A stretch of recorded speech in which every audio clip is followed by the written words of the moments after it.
Yes, guys, welcome back to another video. Welcome to the George Benson Football Channel. We've got 2 days left here of the January transfer window. I've had an absolute mare this morning. This is the third time that I've tried to record this video because for whatever reason, we've had an audio malfunction. But hopefully this is third time lucky. We're going to talk today about all the Chelsea news. There are some mental stories here that we have got for you lot in this video, but stay tuned to GBFC later on today.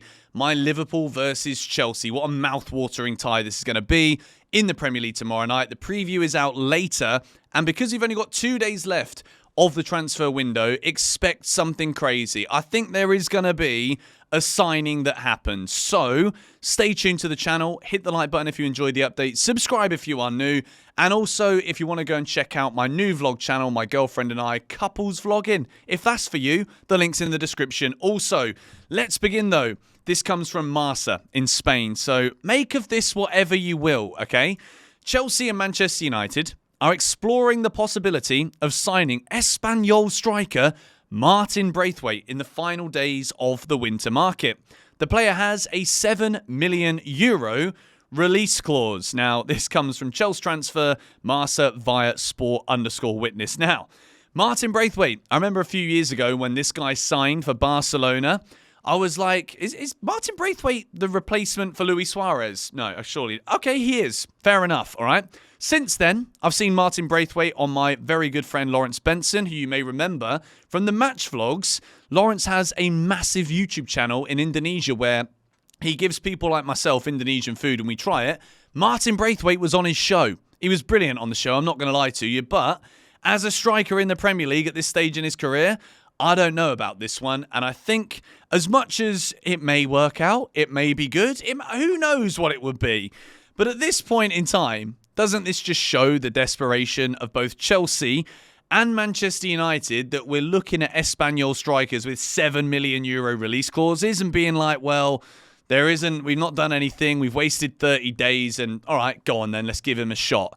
At this point in time, Chelsea, whatever we do between now and the next 48 hours of this transfer window, we are literally just sticking on a nicotine patch or a Band-Aid that will hopefully get us through until a Victor Osimhen or an elite premium striker arrives in the summer transfer window that Chelsea can build around for the future. Martin Braithwait, this is a throwback. This is a name that I did not expect to be linked with Chelsea. Let's see if anything comes of this story from Spain. The next news, once again here, Chelsea transfer via Graham Bailey. Members of Chelsea's scouting team were in attendance at Lille versus Montpellier this weekend in France, the weekend just gone.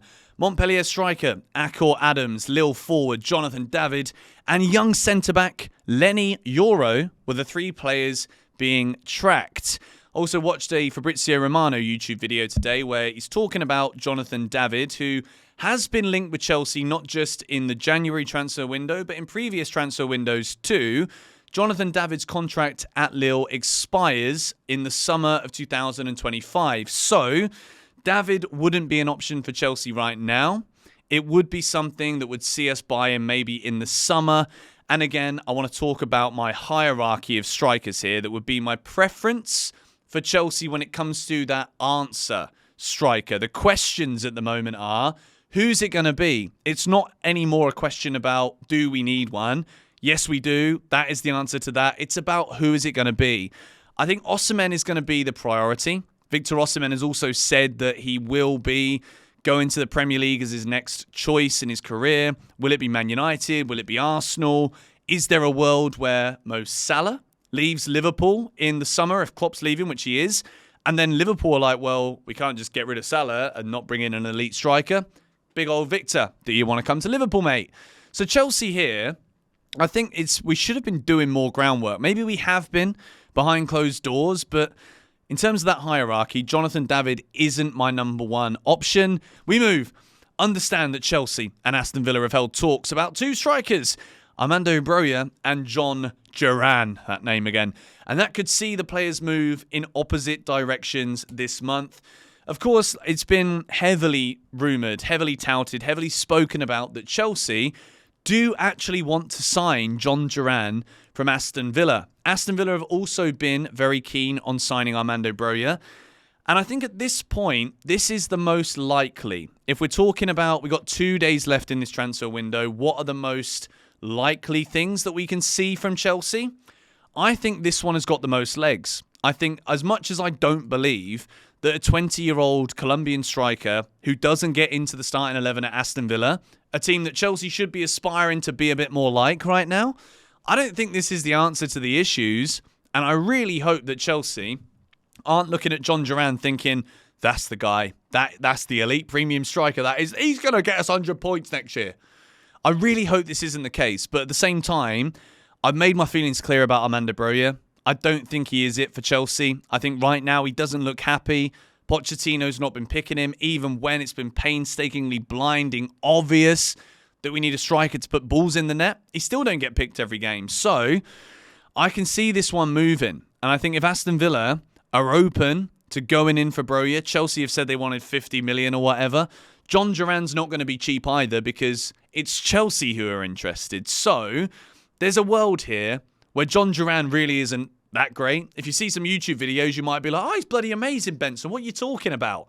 You haven't seen him play? Well, no, I haven't seen him play because he don't play for Villa. Do you know what I mean? It's very much like that at this point. Armando Broja, I do think will be a goal scorer somewhere. I just don't think it will be at Chelsea. That's just the crux of it. I don't think he's backed at Chelsea, and I think he needs to be really loved and appreciated as that you're my forward at whatever club it will be. There's also talks here, as we move on to this tweet, Chelsea's greatest hope of bringing in funds this window remains with Armando Broja and Trevoh Chalobah, a name that we've not heard of recently, apart from some brilliant outfits behind Pochettino in the dugout. Fulham and Wolves remain keen on Broja, while there had been some discussion around a potential swap with Aston Villa for John Duran. So with Fulham, they obviously lost Mitrovic, and I think they've done incredibly well this season. Losing Mitrovic and that presence that he had and the goals that he brought to the team. Under Silva, they've had a great season. They didn't start so well. They're around mid-table right now in the Prem, semi-finals of the Carabao Cup. Fulham are doing really well. And I think for Broja, if he goes to Fulham, it would be one of those where as Chelsea fans, we look and we're like, what are you doing to Chelsea? Because Broja will go to Fulham and I guarantee you he'll score goals there. At Wolves as well. Wolves are doing really well. Didn't expect it from them this season. Cunha's started to come into things. He started to score. They've obviously got someone there like Neto on the wings that can feed brilliant crosses and get himself involved. I think Armando Broja, if he was to go to Fulham or Wolves, would do absolutely fantastically well. I really do. And for Chalobah, I don't know if this guy's even fit at this point. He's not had a sniff. Doesn't have a Scooby-Doo what's going on. So, yeah, if Chelsea can sell him, it will probably be to a Serie A club or a Bundesliga club. We move into the next story here, which comes from Ben Jacobs through Simon Phillips' Twitter. I understand Victor Osimhen has chosen the Premier League as his next destination, meaning Chelsea instantly becomes a strong contender. Look, we've seen the interviews. Victor Osimhen has left no stone unturned when it comes to speculation. We know that Osimhen wants to move to the Premier League. And look, I want to talk about it again here because when we talk about elite strikers, premium strikers, a lot of people think it's just like, well, because you're Chelsea, you think you should be getting like a big name and a big player. It's not just that. It's the charisma. It's the personality. It is that added aura that Victor Osimhen has. And I also think it's just like, it's a ready-made Chelsea move. It really is. You know, when you look at Osimhen and Drogba at AFCON, these guys are pals, these guys are buddies. He's been on the John Obi Mikel podcast. Like, everything to me points towards Osimhen becoming a Chelsea player in the summer transfer window. So, we move now into another fascinating Chelsea story. I told you, we had some big ones today. Chelsea are jumping into the race for Blackburn's Adam Wharton and will battle Crystal Palace for the midfielder. Now, when we talk about the final story in today's video, which is the contract renewal stall that's happened between Chelsea and Gallagher, not surprised about that. I'll give you my reasons for it in a second. Chelsea getting rid of our best performing midfielder this season, which has been, in my opinion, Conor Gallagher. If we go and replace Gallagher, if Tottenham do come in with that audacious, massive bid to sign Gallagher here in January, and Chelsea say yes, and Gallagher's like, all right, you don't want me? I'll go. If Adam Wharton of Blackburn is what we do to replace him, I don't know what we're doing. I really don't know what we're doing here. Joining the races for a championship midfielder when we all know we need a striker. All right? Can we stop with this Blackburn midfielder nonsense when we haven't brought in that goal scorer yet? I don't care who it is at this point. I'd do it. Look, just go and look up there isn't a compilation of me on the internet, but I played a 40-yard pass for JMX in the Sidemen charity game once. Like, I can help players put the ball in the net. Adam Wharton, is he the guy? I don't know. Might as well be me at this point. That's where we're at. We move into the final tweet here, which is, again, Ben Jacobs through Simon Phillips' Twitter. Conor Gallagher is no closer to signing a new Chelsea contract. He would expect around 150k a week with any renewal, which is another complicating factor. We've talked about Gallagher a lot. I've made my feelings clear. I want him to stay at the club. I know in recent videos I've spoken a lot about maybe Chelsea's future doesn't see Gallagher as such a focal point in the midfield compared to what I previously thought. I stand by that. But I think what we're seeing here with this whole Gallagher contract renewal stuff is so similar to the Mason Mount situation that it reeks of it. It absolutely does. There's a lot of people whose opinion on Mount leaving Chelsea was that the club kind of created this narrative that Mount wanted so much money and it didn't fit with the Chelsea wage structure. So then by default, the club had to sell him because of the contract and he goes to Man United. I definitely think here there is similarities between that and what we're hearing and what we're seeing with this Gallagher contract situation. I don't know if it is 150k that Gallagher wants. I don't think he'd get that if he went to Spurs, to be quite honest. Maybe he would. I don't know. But, like, part of me just thinks that a lot of this drawing out process and stalling that we're hearing about is basically just the club made up their mind before Pochettino's opinion was relevant, before Gallagher's opinion was relevant. They just want the profit.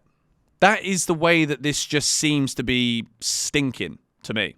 Let me know your thoughts on this in the comments down below. Going to wrap this video up now because, as I said, I have tried this video already multiple times today. So I'm going to wrap this up now and I will see you guys later for the Liverpool preview and maybe breaking Chelsea news. Stay tuned. Come on, you Blues.